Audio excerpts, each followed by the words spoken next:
Avant d'être des étoiles à neutrons, les étoiles à neutrons ont commencé par être des étoiles de 1.4 à 3.2 masses solaires. Dans une étoile, il y a deux forces en jeu, la gravité qui veut que l'étoile s'effondre sur elle-même et la fusion thermonucléaire qui veut la pousser vers l'extérieur.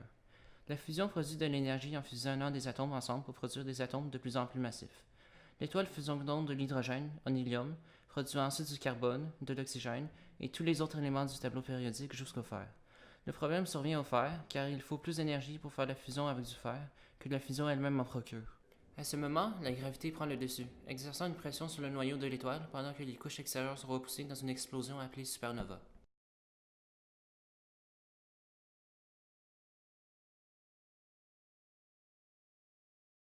Dans le noyau, les protons positifs et les électrons négatifs se combinent pour faire des neutrons neutres. Le résultat est alors une étoile à neutrons.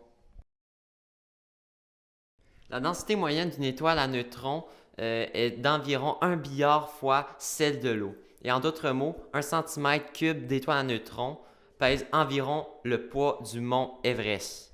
Le diamètre moyen d'une étoile à neutrons se tient entre 20 et 40 km.